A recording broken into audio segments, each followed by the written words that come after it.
하나님의 은혜가 저와 여러분들에게 있게 되기를 주의 이름으로 간절히 소망합니다. 누구든지 오래 살고 싶은 마음이 있고 건강하게 살고자 하는 그런 욕심 또 바램 또 그런 욕망을 가지고 있죠. 그런데 여기에 충격적인 조사가 한 가지 있습니다. 이 부정적인 감정은 이 수명을 단축시키고 이 심장 쇼크를 유발하고 이 스트레스를 높이고 에너지를 갉아먹고 이 친구와 성공을 멀어지게 한다라는 그런 조사가 있는데요. 이처럼 이 부정적인 감정은 이 불평과 원망 그런 것들은 우리에게 아무런 도움도 되지 않는다라는 거죠. 그러므로 할 수 있다면 우리는 이 불평, 원망을 벗어나서 이 긍정적인 사고 방식으로 전환을 꾀하고 노력해야 됩니다. 왜냐하면 이 부정적인 감정은 이 공동체를 무너뜨리는데 매우 강력한 힘을 가지고 있기 때문인데요. 이 미시건 대학 바바라 프레드릭슨 교수는 이 다음과 같이 말했습니다. 이 부정적인 감정 단 하나조차도 모든 사람들에게 영향을 미치는 최악의 업무 환경을 만들어낼 수 있는 강력한 힘을 가지고 있다. 이렇게 우리에게 정의해 주었습니다. 이 정도로 이런 부정적인 감정들, 이런 감정들은 결국에 이 공동체를 무너뜨리는 가장 강력한 힘을 가지고 있고 또 그런 것은 우리들뿐만 아니라 이 세상 사람들도 확실히 인식하고 있는 내용입니다. 그러한 연구 결과가 압도적으로 많이 나타나고 있죠. 그러므로 우리는 이러한 감정들이 생긴다면 정말 이 불평과 원망들이 어디로부터 시작되었는지를 점검해 볼 수 있어야 되는 겁니다. 분명히 우리에게는 이러한 마음들이 찾아올 수 있겠죠. 늘 모든 것을 우리가 긍정적으로만 바라볼 수는 없는 게 사실입니다. 그래서 우리는 점검해 봐야 돼요. 그러니까 이런 감정이 들 때마다 어떤 점검이 필요하냐, 정말 이 일이 우리가 불평할 만한 일이고 또 원망할 만한 일인지, 또 우리가 좀 비판적으로 바라봐야 될 일인지, 또 이러한 불평이 정당한지, 만약 정당하지 않다면 이러한 감정들은 어디서부터 흘러 들어왔는지에 대해서 우리는 여러 가지 각도로 생각을 해봐야 되겠죠. 지난 시간들을 통해서도 우리가 살펴보았던 것처럼 이스라엘 백성들은 이 다양한 음식을 먹지 못했음에 불평했고요. 나아가 고기를 먹고 싶다는 것으로 원망하기 시작했습니다. 그리고 그들이 근거를 내세웠던 것은 그 애굽에서 먹었던 이 생선을 좀 달라, 이게 그들의 요구였거든요. 근데 그 당시에 그 애굽의 노예들이 먹었던 생선들은 굉장히 아주 먹을 수 없을 정도로 아주 썩어버린, 정말 이 값어치가 없는 그러한 생선들입니다. 근데 그러한 생선들을 달라라고 하는 건 사실 이 말도 안 되는 요구고 또 말도 안 되는 불평이라고 얘기할 수가 있겠죠. 그리고 그 불평은 무섭게 번져서 이 모세에도 그 불평이라는 전염병에 감염됐고 말았습니다. 그러니까 모든 공동체가 전부 다 이 불평과 원망이라는 병, 그런 전염병에 휩싸이고 만 것이죠. 결국 이 이스라엘 온 공동체가 부정적인 감정에 전염되어서 모두가 하나님을 원망하는 일을 서슴지 않게 된 것입니다. 그러니까 잘 생각해 보면요, 여기서 나타났던 이 민수기에서 등장했던 불평과 원망은 정당하지 않은 것이었습니다. 오히려 이 모든 것을 하나님의 은혜로 풀어갈 수 있는 내용이었음에도 불구하고 하나님은 이미 고기를 주신 적도 있었죠. 이미 하나님이 그들에게 고기를 베풀어 주셨고 이미 엄청난 은혜들로 그들은 살아가고 있던 사람들이었습니다.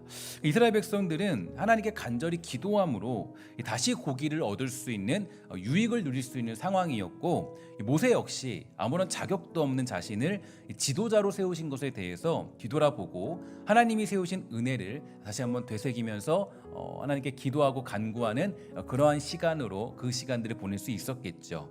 하지만 결국 어떻게 되었습니까? 그 이스라엘 백성들의 그 온 백성들과 이 모세까지 불평이라는 전염병에 전부 다 빠져버렸고, 이 불평의 불이 번져서 어떻게 걷잡을 수 없는 그런 상황이 되고 말았던 게 지난주에 봤던 내용이 되죠. 그러면 이들의 불평과 원망은 어디서부터 시작되었을까? 이 성경은요, 그 모든 것의 원인을 악한 자로 규정하고 있습니다. 그러니까 악한 자는 주어진 일들을 이 불평과 원망으로 풀어내도록 그렇게 유도하죠. 그래서 심지어 이 상대방을 정죄함으로 이 벌어진 일들을 해석하도록 유도합니다. 그래서 결국 어떻게 되냐? 아무런 소망도 가질 수 없도록 만드는 게 그 악한 자들이 가지는 그런 공격 방법입니다. 예수님께서 오병이어의 기적을 일으키시면서 이 제자들에게 물으셨습니다. 야, 너희가 저들에게 먹을 것을 줘라, 이렇게 주님이 말씀하시죠. 사실 그거는 불가능한 일이었어요. 할 수 없는 일이죠. 그러니까 이 제자들이 얘기고 따지고 또 거기서 이 계산이 빠른 빌립, 뭐 유다 이런 사람들이 주님께 이렇게 묻습니다. 주님, 이들을 지금 먹이려면 얼마가 드는지 아세요? 사실 그 문장을 보면 헛웃음을 치는 그런 내용이고, 하나님 그 주님께 말도 안 되는 얘기 하지 마세요, 이런 식의 문장으로 거기에 작성되어져 있는데요. 예수님이 어떤 분이신지는 잊어버리고 이 부정적인 감정들이 그들을 장악해 버렸고 예수님께 따지듯이 물어대는 그런 모습을 살펴볼 수가 있게 되죠. 그러한 감정은 어디로부터 시작되었을까? 아마도 악한 자들로부터 시작된 감정일 것입니다. 그러니까 악한 자는 우리가 그러한 생각을 가지도록 만들고 결국 하나님의 말씀이 이루어지지 못할 것이다. 예수님도 그렇게 하지 못할 거야. 예수님도 그런 능력을 베풀지 못할 거라고 모든 기대감을 전부 다 무너뜨리게 됩니다. 그래서 민수기 11장에서부터 시작된 불평과 불만, 원망은요, 12정탐꾼의 그런 사건까지 가게 되죠. 그러니까 이게 여기서 끝나면은 그냥 그럴 수 있지라고 할 수 있어요. 근데 결국에 어디까지 가느냐? 그 14장까지 가면은 결국에 이들이 가나안 땅은 못 들어간다. 하나님 약속 그거 끝났어요. 약속 그거 필요 없어요. 그 약속은 다 잊어버리고 그냥 주어진 환경과 현실에만 머무르고는 그런 아주 안타까운 일들까지 가게 되는 게 문제라는 거죠. 이게 만약에 여기서 그냥 끝날 수 있으면 그럴 수 있지. 그렇게 넘어갈 수 있지. 좀 힘들었겠다. 어려웠겠다. 그럴 수 있어요. 근데 그게 어디까지 가게 되냐면 결국 이 가나안 땅에 들어가지 못하는 데까지 가게 되더라. 이게 무서운 거예요. 그래서 우리는 여기에 대해서 굉장히 경계하고 조심할 필요가 있다라는 거죠. 그리고 이제 그 가나안 땅을 딱 점탕하고 왔을 때 이 많은 사람들이 이런 결론을 내렸어요. 가나안 땅이 좋은 건 맞아. 그러나 그 땅은 우리가 차지할 수 없는 땅이야. 그래서 아주 구체적으로 이렇게 얘기하죠. 우리가 새로운 장관을 세워서 다시 애굽으로 돌아가자, 이렇게 이야기하는 그런 아주 무서운 상황, 아주 말도 안 되는 상황들이 벌어지게 됩니다. 그런데 그 중에서 딱 두 사람은 달랐어요. 어떤 사람입니까? 여호수아 갈렙은 달랐죠. 그들은 그 아주 불평적인 상황 속에서도 하나님의 약속을 믿고 그것이 이루어질 것이라고 믿고 행하는 모습입니다. 그래서 그 사람들은 뭐라 그러냐면, 아니다, 그 땅은 우리가 충분히 차지할 수 있다. 험난한 날들이 기다리고 있지만 하나님의 말씀, 그 약속은 반드시 이루어질 것이기 때문이다. 이렇게 여호수아 갈렙만이 그 고백을 하게 되었고 그들만이 바로 그 가나안 땅에 들어갈 수 있게 된 것입니다. 이처럼 불평과 원망은요, 결국 주의 말씀을 믿지 못하는 자리. 그러니까 하나님은 일할 수 없어요. 내가 봤을 때, 내 계산으로 봤을 때는 하나님의 역사는 일어날 수 없어요 라고 얘기하는 자리까지 가게 되죠. 그래서 이러한 감정들이 내 마음속에 있다면 정말 이게 하나님이 주신 바른 생각인가, 아니면 악한 자가 심어준 것인가, 여기에 대해서 점검해 볼 필요가 있습니다. 여기에 대한 차이는 간단한데요. 어떻게 점검하냐면, 하나님이 주신 감정은 이 문제를 만났을 때 그 문제 속에서 결국 소망을 바라보는 걸로 끝나요. 그러니까 어떤 문제는 당연히 벌어지죠. 삶 속에서 문제는 벌어지고 신앙생활 속에서 우리가 어떻게 할 수 없는 그런 담벼락 같은 것들은 만날 수 있어요. 파도는 만날 수 있어요. 그런데 이게 하나님이 주신 감정이라면 이 결국에 이것을 통해서 소망을 바라보는 자리로 가요. 이것 하나님의 어떤 뜻이 있고 하나님의 인도하심이 있고 하나님이 정말 그 안에 역사하는 그런 어떤 은혜가 있구나라는 소망을 바라볼 수 있게 돼요. 그런데 만약에 이게 악한 자가 준 감정이라면 그 문제를 만났을 때는 절망밖에 없어요. 절망밖에 없어요. 망했다. 이제 우리 갈 수 없다.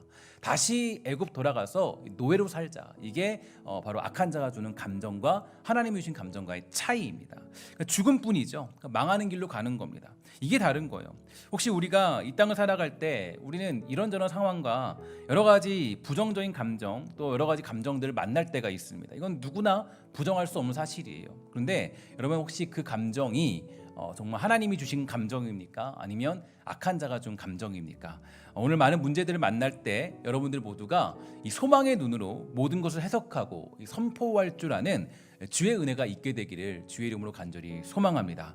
이건 우리가 이 성령의 지혜를 구해야 되고요. 하나님이 어디로 인도하시는지에 대해서 우리는 깊이 묵상하고 기도할 필요가 있다라는 거죠. 그래서 정말 우리가 그 어떤 하나님의 주시는 은혜를 통해서 우리는 이 감정들을 구별할 수 있기 때문에 여러분들 모두가 하나님이 주신 은혜를 구하고 이 감정들을 구별해내서 하나님의 뜻을 따라 우리가 움직일 수 있고 쫓아갈 수 있는 복되고 아름다운 지혜의 사람 되기를 주의 이름으로 간절히 축원합니다. 빌립보서 4장 6절인데요. 우리 함께 다 같이 읽도록 하겠습니다. 시작. 아무것도 염려하지 말고 다만 모든 일에 기도와 간구로 너희 구할 것을 감사함으로 하나님께 아뢰라. 아멘. 자, 여기서 보면 하나님이 주신 감정이 있죠. 감정은 결국 뭐예요? 감사요, 감사. 그러니까 우리가 지금 문제를 만났을 때 이걸 감사로 풀어내면 하나님이 주신 감정이에요. 그런데 이거를 원망으로 풀어내면 그거는 악한 자가 준 감정입니다. 하나님이 주신 감정은 그 문제를 다 그냥 없애주는 게 아니에요. 그 문제가 있을 때 그것을 감사함으로 받아들이고 어떻게 하면 소망으로 풀어낼 수 있을 것인가, 이게 하나님이 주신 감정이 될 수 있다라는 겁니다. 그러면 왜 우리는 문제를 만났을 때 이 감사하는 그런 삶으로 가야 될까요? 이유는 아주 간단하죠. 하나님께서 우리를 반드시 위로하시고 복주시고 모든 문제를 해결하는 그러한 자리로 인도하시기 때문입니다. 그러니까 오늘 우리가 보는 본문 앞절까지 백성들과 모세는요, 하나님께 원망하면서 이 불평하는 모습을 볼 수가 있게 됩니다. 심지어 모세가 말하기를 이렇게 얘기하죠. 책임이 너무 중해서 나 혼자서는 그 책임을 감당할 수 없어요. 그러니까 나 혼자는 하나님 할 수 없습니다. 차라리 저를 죽이시든지 저를 어떻게 데려가시든지 좀 하나님이 좀 이렇게 하세요. 그게 하나님께 호소할 정도가 되었는데, 이때 우리 하나님이 주신 은혜는요 정말 놀랍죠. 비록 모세가 하나님을 온전히 신뢰하지 못하는 이 불신앙적인 호소를 하였지만 하나님은 오히려 그를 돕는 70인의 장로를 세워서 그의 짐을 가볍게 해주실 뿐만 아니라 하나님을 향하여 악한 말로 원망하는 이스라엘 백성들에게 고기를 주어서 실증이 날 정도로 먹게 해주겠다라고 약속해 주셨습니다. 그러니까 하나님은요, 우리가 불신앙으로 원망하고 불평한다 할지라도 은혜로 응답하시는 분이다라는 것을 확인할 수 있게 되죠. 그러니까 우리는 순간순간마다 이 불신앙적인 모습, 또 그런 불평적인 모습을 보이지만 우리 하나님은 어떤 분이시냐? 그래도 우리에게 은혜를 베푸시는 분이십니다. 자기 일을 완성시키는 분이신데요. 그러니까 우리가 이런 것을 봤을 때, 이런 사실을 알고 있다면 우리는 어떤 일을 만났을 때 이 원망할 이유가 없고 이 불평할 이유가 없습니다. 하나님은 반드시 우리를 선한 길로 인도하는 분이기 때문입니다. 그러면 오늘 본문에서 하나님의 은혜가 어떻게 나타나고 있는지 한번 좀 더 자세히 살펴보도록 할 텐데요. 일단 하나님은 70인의 장로를 세우라고 명령하시는데, 이 사람들은 갑자기 어디서 이 새로운 장로들을 세우는 것은 아닙니다. 원어적으로 내용을 살펴보면요, 오히려 쉬운 성경이 그 원어적인 내용을 잘 반영하고 있어서 이 본문을 쉬운 성경으로 조금 말씀드릴 텐데, 17절 보니까 이렇게 되어 있어요. 여호와께서 모세에게 말씀하셨습니다. 이스라엘의 장로 70명을 데려오노라. 백성 가운데서 내가 지도자로 알고 있는 사람들을 뽑아오노라. 그들을 만남의 장막인 회막으로 데려오고 너도 그들과 함께 서 있어라. 이렇게 되어 있습니다. 이게 원어적인 해석으로 거의 비슷한 내용이에요. 그래서 보면 내가 지도자로 알고 있는 사람들을 뽑아오노라. 그러니까 이거는 기존의 장로들, 기존의 지도자들을 이야기하는 거겠죠. 그러니까 이미 이스라엘의 장로되었던 자로 이 70인을 지금 즉시 여호와께로 불러 모으라는 거예요. 그러니까 뭐 그 당시에 뭐 따로 나중에 이제 그런 사람들을 뽑지만 여기서는 이 70인의 장로들은 아마도 이 사람들에게 인정받던 그런 사람들을 이야기하는 것 같아요. 그 당시에 이스라엘의 장로가 되었던 자 70인을 이 모세와 함께 지도자의 역할을 감당하도록 하기 위해 하나님이 불러 세우셨습니다.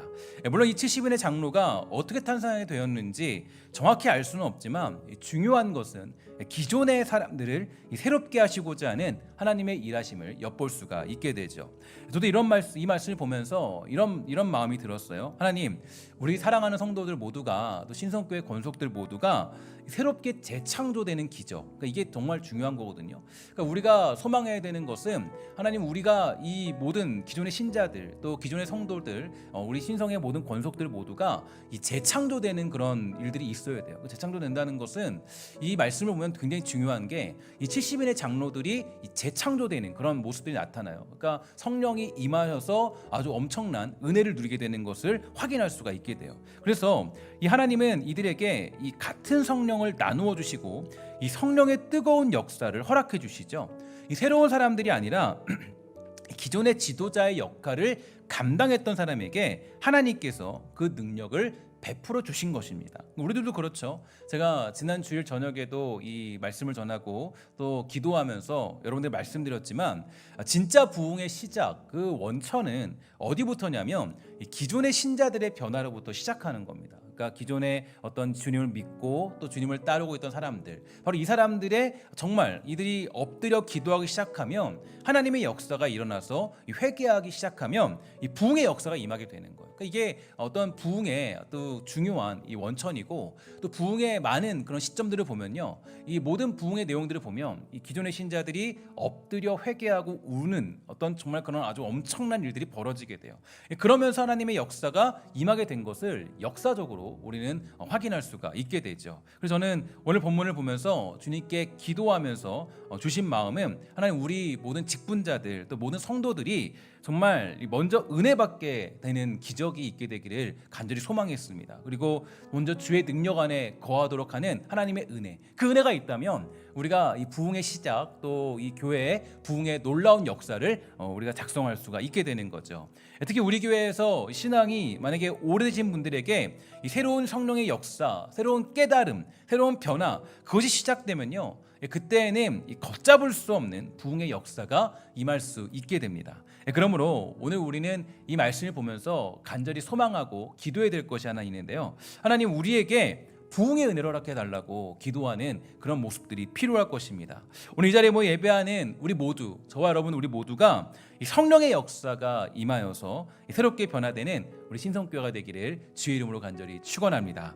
여러분 모두가 성령의 은혜를 사모하십시오. 그럴 때 우리가 생각할 수 없는 기적이 일어나는 거예요. 그러니까 우리의 계산법과 우리의 생각으로는 감히 결론 지을 수 없는 하나님의 은혜와 하나님의 결과들이 나타나게 되는 거예요. 그러니까 하나님의 부흥은 이게 우리 계산법을 우리 머리로 되지 않죠. 하나님이 어떻게 역사하실지는 아무도 모릅니다. 그러면 이러한 은혜가 임하면 어떤 일이 과연 벌어지게 될까요? 16절 마지막을 보면요, 그 마지막 부분은 이렇게 되어 있죠. 빨간 글씨로 되어 있는데 그러니까 너도 그들과 함께 서 있어라, 그러니까 너와 함께 서라 하는 그런 명령이 여기 담겨 있어요. 그러니까 이 말씀은 결국 그 기존의 70인의 장로들이 결국 모세와 함께 서는 것을 의미해주고 있죠. 그러니까 모세와 함께 선다는 것은 어떤 의미냐?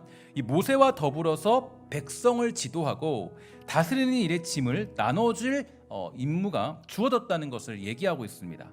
그래서 부흥이 임하는 교회의 특징, 부흥이 임했다, 이 교회는 부흥이 있어라는 그런 이것을 느끼는 공동체의 특징은요, 어떤 일이 있으면 그 일을 누군가의 책임으로 떠넘기진 않죠. 함께하는 운명 공동체라고 여기게 됩니다. 그러니까 누구 때문에 누구의 문제고 누가 책임져야 한다는 식으로 이 모든 문제들을 절대 몰아가지 않아요. 그러니까 하나님의 은혜가 임하면 그 짐을 나누는 공동체가 되고, 그것이 이 성령이 임재하는 공동체의 특징이죠.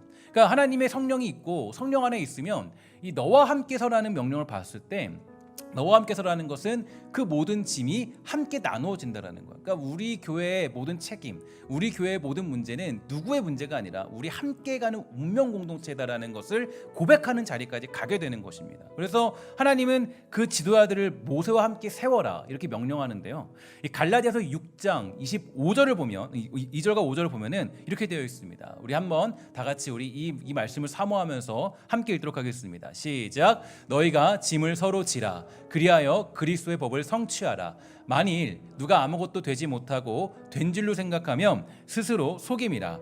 각각 자기의 일을 살피라. 그리하면 자랑할 것이 자기에게는 있어도 남에게는 있지 아니하리니 각각 자기의 짐을 질 것이라. 아멘. 자, 이게 바로 성령의 공동체의 특징이죠. 그러니까 우리가 모든 문제들을 떠넘기지 아니하고 함께 그 모든 것들을 함께 지낸 운명 공동체로 거듭나는 것을 볼 수가 있게 돼요. 그러니까 이게 성령 공동체의 특징이에요. 그러니까 하나님께서 너와 함께 서라라고 했을 때, 그것은 이 모세가 그동안은 아까 그렇게 모세가 이 앞에 보면 이렇게 얘기하잖아요. 주님, 저 혼자 이거 하니까 너무 힘들어 죽겠어요. 저 좀 차라리 데려가거나 저를 좀 죽여주시거나 저를 좀 어떻게 좀 해주세요라고 고백했잖아요. 근데 이때 그 주님께서는 말씀하셔요. 너와 함께 서라. 내가 성령을 줄 것이니, 그렇게 말씀하시는 것을 볼 수가 있게 돼요. 그러니까 이 문제가 있을 때 그 문제를 함께 지고자 하는 이 성령 공동체의 특징이 나타나게 되는 거죠. 이 마태복음 11장 29절에 30절 보면 예수님이 이렇게 말씀해 주셨습니다. 나는 마음이 온유하고 겸손하니 나의 멍에를 메고 내게 배우라. 그리하면 너희 마음이 쉼을 얻으리니 이는 내 멍에는 쉽고 내 짐은 가볍다라고 주님 말씀해 주셨는데요. 그러니까 이게 성령 안에서 가능한 그런 내용이에요. 여기서 말하는 멍에는 이 소에게 씌우는 멍에인데요. 그 멍에인데 근데 어떻게 멍에가 쉽고 이 짐은 가볍다 주님 말씀하셨을까요? 이유는 간단해요. 그 멍에가 어떤 거냐? 그러니까 어미소가 송아지를 끌고 가는 모양새를 가지는 멍에이기 때문이에요. 그러니까 송아지는 안 힘들겠죠. 그러니까 같이 있기 때문에 그 이스라엘의 그 멍에는 한 소에게 씌우는 게 아니라 이 멍에는 이스라엘은 항상 이 어미소가 있고 그 다음에 송아지가 함께 옆에 있어요. 그래서 함께 있어서 그 송아지가 힘을 주지 않아도 그것을 이제 멍에를 끌 수 있도록 그렇게 되어 있는 게 이스라엘의 멍에 구조예요. 그러니까 이 어미소가 끌고 가는 멍에는 송아지에게는 전혀 부담이 되지 않는 거예요. 그러니까 그래서 우리의 짐을 주님께 맡길 때, 그러니까 우리가 성령 안에서 우리의 짐을 주님께 맡길 때 모든 짐이 가벼워지는 거예요. 그러니까 성령의 공동체는 바로 이런 거죠. 그러니까 모든 일에 문제와 책임이 어떠한 한 사람에게 국한되지 아니하고 모두가 함께하는 운명 공동체가 되는 거예요. 그러니까 교회의 문제는요, 뭐 누구 때문이다, 저 사람 때문이다, 이것 때문이다 이렇게 하지 않죠. 그러니까 모두가 함께 그 문제의 원인이고 그 책임을 지는 것, 그게 바로 이 성령의 공동체가 가진 특징입니다. 그렇기 때문에 우리 안에 어떤 문제가 벌어졌을 때, 어떤 어려움이 있을 때 우리가 성령 안에 있는 공동체라면 그 문제를 함께 나누어지고자 하는 것이죠. 그러나 여러분 인간의 마음이 가득하고 또 악한 자가 심어놓은 감정에 우리가 근거하게 된다면 결국 그것은 이 분열을 만들 수밖에 없고요. 또 문제를 파국으로 이끌어가는 원인이 될 수밖에 없는 거죠. 여러분 오늘 우리 사랑하는 신성교회가 정말 이 신성교회가 성령의 공동체가 되어서 이 모두가 예수 그리스도를 머리로 두고 서로 한 몸이 되었음을 인정하고 함께 걸어가는 운명 공동체라는 이 성령의 감동이 우리 모두에게 임하게 되기를 주의 이름으로 간절히 소망합니다. 이것은 우리가 정말 너무나 사모해야 될 모습이죠. 그러니까 이 교회라는 공동체는요, 성령 안에 하나된 공동체예요. 그러니까 예수님을 나의 머리로 두고 우리가 모두가 다 이 손과 발이 되어서 함께하는 그런 지체고 그런 공동체죠. 그래서 고린도서 12장 13절 이하를 보면요, 우리에게 주시는 메시지가 있어요. 이렇게 얘기합니다. 우리는 유대인이든지 그리스인이든지 종이든지 자유인이든지 모두 한 성령으로 세례를 받아 한 몸을 이루었고 모두 한 성령을 모시게 되었습니다. 몸은 하나의 지체가 아니라 많은 지체들로 이루어져 있습니다. 발이 나는 손이 아니므로 몸의 일부가 아니다 라고 말한다고 해서 발이 몸의 일부분이 아니다 라고 하겠습니까? 귀가 나는 눈이 아니므로 몸의 일부가 아니다 라고 말한다고 해서 몸의 일부분이 아니라고 하겠습니까? 온몸이 눈이라면 어떻게 듣겠습니까? 온몸이 귀라면 어떻게 냄새를 맡겠습니까? 이렇게 나타나는 이 바울의 이야기를 볼 수 있죠. 고린도 교회의 특징이 어디 있었냐면 이 분파적인 문제였어요. 고린도 교회는 뭐 방언하는 사람들이 따로 모였고, 뭐 치유하는 사람이 따로 모였고, 예언하는 사람이 따로 모였고, 막 서로 뛰어나다, 내가 더 낫다, 내가 더 뛰어나다, 서로 이제 분파가 벌어지면서 완전히 갈라져 버린 그런 교회의 특징이 고린도 교회의 특징이었죠. 그래서 고린도 교회를 향하여서 사도 바울이 얘기하기를, 야 어떻게 몸이 나뉠 수 있냐? 서로 뭐라고 할 수 없다. 이건 너희들이 한 몸이란 걸 인정해야 된다라고 사도 바울이 가르치는 내용이에요. 그러니까 성령이 임한 공동체는 이 모두가 다르더라도 역할은 다르겠죠. 하는 일은 다르겠죠. 그러나 한 몸이라는 사실을 잊지 않는 거예요. 그리고 그것이 이 성령이 역사하는 놀라운 방법이 되는 겁니다. 저는 오늘 우리 교회가 이 성령의 공동체가 되어서 함께 짐을 질 때 온유한 마음으로 서로를 감싸줄 수 있는 아름다운 공동체, 그게 성령의 공동체 아니겠습니까? 여러분들도 이러한 꿈을 꾸게 되기를 주의 이름으로 간절히 부탁을 드리겠습니다. 하지만 여러분 이게 또 재밌는 게요, 여기에 또 하나님은요 이 질서의 하나님이라는 것도 오늘 본문에서 나타나고 있어요. 그러니까 너무나도 이 말씀들이 너무 재밌는 게, 그러니까 이 내용들이 아주 우리에게 너무 참 중요한 메시지를 다가옵니다. 그러니까 모두가 같은 성령 가운데 있지만 이 모두가 같은 지위, 같은 권한에 놓여 있지 않다라는 거예요. 다 권한이 다르다, 질서가 있다라는 걸 보여주고 있는데 17절을 보면 하나님께서 구별지어서 얘기하는데요. 이렇게 얘기해요. 내가 강림하여 거기서 너와 말하고 내게 임한 영을 그들에게도 임하게 하겠다. 이렇게 얘기합니다. 그러니까 잘 보면 이 내게 임한 영을 그들에게도 임하게 하겠다라고 얘기하는데, 이것은 여호와가 친히 직접적으로 임재하신다라는 말로 이야기보다는 구름 기둥이 내려서 거기서 구름 기둥 가운데 임재하신다는 뜻으로 이해할 수 있습니다. 이유가 있어요. 어떤 이유냐면 이 아무도 여호와를 직접 볼 수 없기 때문이에요. 그런데 그 중에서 여호와께서 강림했을 때 누구를 부르냐면 모세를 불러요. 그러니까 모세와 함께 말씀을 나누시겠다라는 것은 그 모인 장로들과 구별되는 권위가 이 모세에게만 있다라는 것을 하나님께서 친히 그 장로들과 백성들에게 입증해 주는 내용이 나타나고 있어요. 사실 이 내용은 12장 또 넘어가면 또 그 내용들이 또 이렇게 반복되는데요. 그러니까 하나님은 이스라엘 백성들에게 질서와 권위를 세우신과 동시에 이 70명의 장로들을 모세의 동역자로 세우고 있다는 거예요. 그러니까 질서와 권위는 있지만 거기에 뭐가 있냐면 이 70명의 장로들이 동역자가 되었다라는 것을 확인할 수 있어요. 그러니까 이 분명히 그 장로들은 처음에는 자신의 처지를 불평했고 하나님께 원망을 한 것으로 보이지만 하나님께로부터 신을 받은 후에, 그러니까 성령을 받은 후에 그들은 모세의 동역자로 세움을 받게 된 겁니다. 그러니까 하나님의 나라를 건설하기 위해서는 반드시 이 동역자들이 필요하죠. 한 마음과 한 뜻으로 동역할 수 있을 때 하나님의 나라를 건설하면서 주님께서 주신 약속과 비전을 이룰 수 있게 됩니다. 분명히 서로 다른 모습과 다른 개성을 가지고 있는 것은 우리가 부인할 수 없어요. 그러나 이 하나님의 영, 즉 성령이 임하게 되자 다른 사람들이 하나로 모여서 동역자가 된 거예요. 그러니까 이것은 오직 성령의 역사로만 가능한 것이죠. 그리고 이러한 역사가 있을 때야 비로소 교회는 주의 일들을 감당할 수 있고 그 나라를 건설하면서 세우는 교회가 될 수 있다라는 거예요. 그러므로 우리는 무엇보다 정말 우리는 어떤 문제를 위해 기도하고 어떤 문제가 해결되기 위해 기도하기보다 더 우리가 간절히 기도해야 될 것이 있어요. 어떤 거냐면 성령의 역사가 우리에게 임하기를 간절히 소망해야 돼요. 그러니까 이거는 우리의 모든 문제를 해결하는 가장 중요한 원칙이죠. 우리의 지식으로, 우리의 생각으로, 우리의 판단으로, 우리의 어떤 능력으로 어떤 주어진 일들을 해결할 수 없어요. 우리가 해결할 수 있는 유일한 방법, 어떤 문제를 만났을 때 그 교회의 모든 문제, 우리의 신앙의 모든 문제, 우리의 모든 공동체의 문제들을 해결할 수 있는 유일한 방법, 우리를 하나로 만들 수 있는 유일한 방법은요, 성령의 역사밖에 없어요.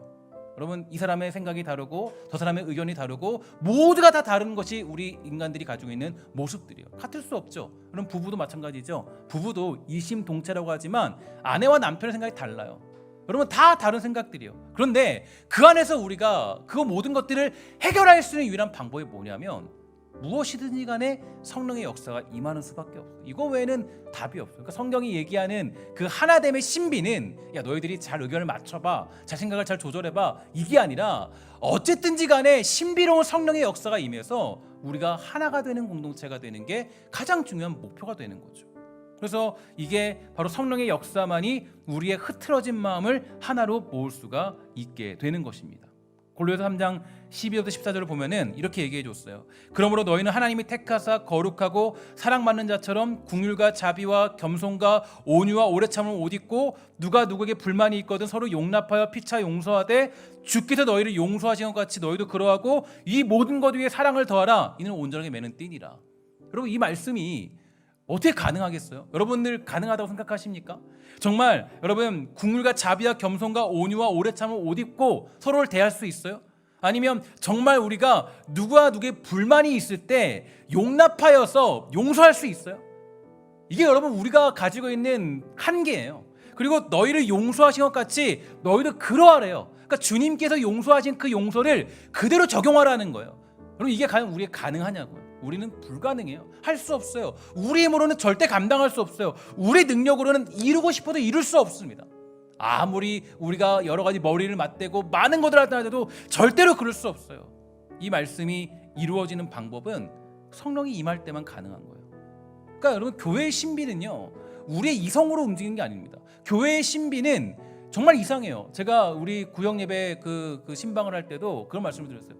평강이라는 것을 우리가 경험하게 되는 것은, 평강의 신비는 함께 모였을 때 하나님 주신다라고 그렇게 강조되어 있거든요. 그럼 이게 불가능해요. 평강이라는 게 어떻게 함께 모였을 때 가능합니까? 여러분, 누구랑 함께 있으면요, 이게 사실 싸움밖에 없어요. 여러분, 사실 교회에서 제일 힘든 게 뭐예요? 힘든 거는 하나님 때문에 힘든 사람 없어요. 하나님 때문에 힘들다 아무도 안 그래요. 하나님은 다 하나님 믿어요.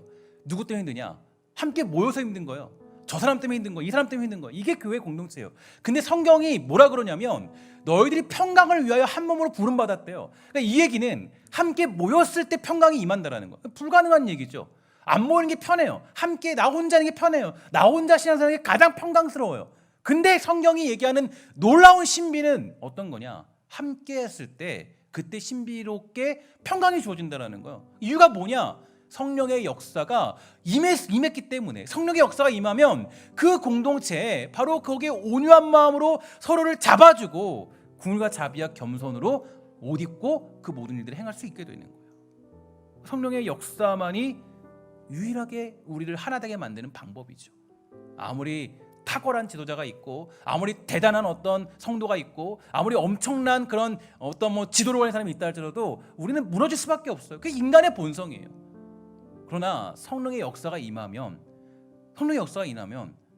서로 부족함을 감싸주고 온유한 마음으로 잡아주면서 정말 그 온유와 오래 참을 옷 입고 누가 누구의 불만이 있거든 용납하게 되는 역사, 또 주께서 너희를 용서하신 것 같이 너희도 용서하라 라는 그 일들이 이루어지는 역사가 이루어지게 되는 거예요. 그러니까 우리가 이 공동체의 특징은 바로 성령 공동체의 특징은 거기에 있는 겁니다. 그래서 이제 결론적으로 하나님은요 이스라엘 백성들에게 결국 그렇게 원하는 고기를 먹여주겠다라고 약속하시죠. 근데 어느 정도로 먹여주시냐면요 이렇게 얘기합니다. 냄새도 싫어하기까지 한 달 동안 그냥 아주 주구장창 먹여주겠다는 거예요. 하나님의 능력이 얼마나 크신지. 그 불가능한 광야의 사건인데요, 그냥 그들에게 아주 주구장창 매일같이 고기 먹여주겠다. 내가 아주 물릴 정도로 엄청나게 고기를 먹게 하겠다는 거예요. 이거는 뭐 당해봐라 이런 얘기는 아니죠. 하나님께서 얼마나 대단하신 분인지를 그들에게 알려주시는 거예요. 마태복음 6장 25절. 그러므로 내가 너에게 이르노니 목숨을 위하여 무엇을 먹을까 무엇을 마실까 몸을 위하여 무엇을 입을까 염려하지 말라. 목숨이 음식보다 중하지 아니하며 몸이 의복보다 중하지 아니하냐 이렇게 얘기하고 있어요. 그러니까 우리가 사실 먹고 또 마시고 또 어떤 몸을 위하여 입는 것, 이것으로 염려하거나 불평할 이유가 없어요. 우리가 만약에 정말 하나님은 어떤 분이시냐면은 우리가 그것을 불평하기 시작하면요, 이 문제로 하기 시작하면 정말 이 코에서 그냥 이게 보면은 이 원어로 보면 재밌어요. 이 코로 빠져나올 정도로 먹는 거거든요. 그러니까 밥을 너무 많이 먹어가지고 이 코로 빠져나올 정도로 이렇게 먹게 되는 거예요. 아주 엄청나게 먹는 거죠. 그러니까 우리 잘못 기도했다가는 우리가 여기에 물릴 상황이 될 수 있어요. 그러니까 여러분 기도할 때도 조심하셔야 돼요. 그냥 내가 힘들다고 하나님 좀 주세요 했다가는 그냥 하나님이 우리에게 그냥 물릴 정도로 주실 수 있는 분이세요. 그러니까 여러분 우리가 기도할 때 조심히 기도하셔야 돼요. 그러니까 이런 모든 것들로 염려하거나 불평할 이유가 없죠. 그래서 결국에 결론적으로 제가 여러분들에게 이 말씀을 통해서 여러분들에게 말씀드리고 싶은 것은 이겁니다. 우리는 인간적인 계산이 아니라 하나님의 능력을 믿는 인생이 되는 거예요. 그러니까 교회라는 건 우리 인간의 어떤 계산, 또 우리 성도라는 건 인간의 어떤 지식, 그런 것들을 믿는 게 아니라 하나님의 능력을 믿는 인생이 되는 거예요. 야, 우리가 하나님이 못하는 게 그게 맞는 원리예요. 우리가 어떤 많은 문제가 있는 게 많은 원리예요. 인생에서 어려움인 게 당연한 원리예요. 근데 그 모든 것들을 하나님은 해낼 수 있다라는 그 한계를 깨는 하나님. 우리는 한계를 얘기하지만, 우리는 한계밖에 없다고 얘기하지만, 우리는 정말 여기에 하나님 도저히 오병이어의 기적을 일어날 수 없어요. 저들 먹일 수 없어요. 그게 맞아요. 빌립과 유다라는 사람은 계산이 빠른 사람이었어요. 그런 사람들이 이야기가 맞아요. 그러나 주님 뭐라 그랬어요? 야, 너가 먹을 걸 줘라. 그리고 거기서 어린아이가 하나 내잖아요. 그리고 거기서 엄청난 기적이 일어나는 거예요. 그러니까 이게 성경이 말하는 신비예요. 우리는 이걸 믿는 거예요. 우리는 누구를 믿는 것이 아니라 하나님의 능력이 한계가 없어지기 때문에 이 말도 안 하는 상황도 우리는 돌파할 수 있다라는 것을 믿는 게 믿음이죠. 그래서 우리는 모든 것들을 불평과 원망을 풀어내는 것이 아니라 그래도 소망을 보고 달려가는 모습들이 필요한 겁니다. 저는 이 말씀을 보면서 저 역시도 굉장히 많은 도전을 했고, 또 여러분들도 이 말씀을 보면서 도전되는 역사가 있기를 간절히 소망했습니다. 혹시 우리가 불평과 원망 그 모든 것들에 사로잡혀서 하나님의 능력과 은혜는 바라보지 못하고 있지 않습니까? 인간적인 계산에 사로잡혀서 혹여라도 멈춰 있다면 여러분들이 다시 한번 우리는 하나님의 신비로움을 믿고 있다는 걸 기억해야 돼요. 오늘 하나님은 나의 계산대로 움직이는 분이 아니라 하나님의 신비로움을 믿고 있는 사람들은 어떤 상황에서도 우리가 뒤처지지 않고 주의 나라를 향해 달려갈 수 있게 되는 거죠. 불평과 원망의 가장 큰 문제는 뭔지 아세요? 에너지 버스의 저자 이 존 고든은 우리에게 이렇게 말해줬죠. 흔히 불평은 그저 표현이나 말에 지나지 않는다고도 생각해요. 하지만 불평에는 엄청난 힘이 있답니다. 불평은 우선 긍정적인 길을 보지 못하게 해요. 불평을 내뱉는 순간 사태를 올바르게 바로잡을 수 있는 가능성은 하나씩 차단됩니다. 그러니까 이 하나님이 그 유일하게 딱 하나, 이 백성들에게 딱 하나 그 막으신 게 이 문제였어요. 결국 뭐예요? 하나님의 은혜와 하나님의 능력과 하나님의 한계 없으심을 이들은 믿지 못하게 된 거예요. 야, 내가 계산해 봤는데, 내가 생각해 봤는데 우리가 고기 먹는 건 불가능해. 그러니까 애굽 돌아가자. 우리가 생각해 봤는데 뭐 모세도 마찬가지죠. 생각해 봤더니 이 사람들 데리고는 도저히 못 가겠어. 지금 모든 게 다 끝나버린 거예요. 그 주님이 오늘 본문의 마지막에서 제가 오늘 했던 모든 말씀의 결론을 얘기해 주죠. 아주 주님은 저는 이 말씀을 볼 때마다 하나님은 참 멋진 분인 것 같아요. 너무 합당한 말씀을 주시고 너무 확실한 우리에게 논리를 허락해 주세요. 그러니까 보면 마지막에 23절 주님이 자신을 이렇게 말씀하세요. 우리 함께 다 같이 기도하겠습니다. 시작. 여호와께서 모세에게 이르시되 여호와의 손이 짧으냐 내가 응하는 여부를 보리라. 아멘. 내가 이제 내 말이 내게 응하는 여부를 보겠다. 여러분, 여호와의 손이 짧다라고 생각하는 것, 그것만큼 우리에게 비관적인, 또 그것만큼 우리에게 너무 아쉬운 모습은 없어요. 여호와의 손은 짧지 않고 여호와의 손은 크고 놀라워서 모든 것을 감쌀 수 있는 하나님의 손, 우린 그 신비를 믿고 살아가는 백성들입니다. 사랑하는 우리 모든 백성들이 저는 그러한 삶을 살기를 간절히 소망합니다. 여러분, 예수 믿는다는 건요, 불가능 속에서 그걸 돌파하는 하나님의 신비를 믿는 거예요. 정말 말도 안 되는 한계 속에서 하나님의 역사가 임하면 그 모든 것들을 하나님의 선한 길로 인도할 수 있다는 것을 믿는 게 믿음이에요. 그래서 여러분, 예전에 이게 뭐 좀 신비적이고 좀 너무 좀 그래서 우리가 많이 안 불렀는데, 옛날에 불렀던 찬양 있죠. 할 수 있다 하시니는. 할 수 있다 하시는, 이거 뭐 조금 너무 신학적으로 조금 부족해. 그러나 사실 믿음은 어디 있냐면, 우리가 정말 할 수 없다는 것을 할 수 있도록 만드신 하나님, 그 신비로운 하나님을 믿고 사는 거 아니겠어요? 내 지식으로는 이해할 수 없고 내 한계로는 감히 생각할 수 없는 그 하나님을 믿는 것, 그게 우리의 믿음이 되는 거예요. 여러분, 혹시 우리가 여러 가지 큰 파도 속에 있고 우리를 아주 홈잡게 하고 번잡게 하는 수많은 불평거리와 원망거리가 있다 할지라도 그 모든 것을 잠재울 수 있는 것은 성령의 역사밖에 없습니다. 여러분, 그 성령의 역사를 사모하면서 우리 사랑하는 신성교회가 성령의 공동체를 거듭나게 되기를 주의 이름으로 간절히 기도합니다. 아멘. 함께 기도하도록 하겠습니다. 하나님, 감사합니다. 우리에게 은혜 베풀어 주셔서 우리 모두가 정말 이 땅을 살아갈 때 주님 주시는 그 은혜와 또 기적의 신비를 바라보며 살아가도록 허락하여 주시옵소서. 우리의 계산으로 살아가는 것이 아니라, 우리의 경험과 능력으로 살아가는 것이 아니라, 우리가 하나님의 놀라운 능력을 믿고 살아갈 줄 아는 복된 성도 되도록 주님 허락하여 주시옵소서. 모든 말씀 예수님의 이름으로 간절히 기도합니다. 아멘.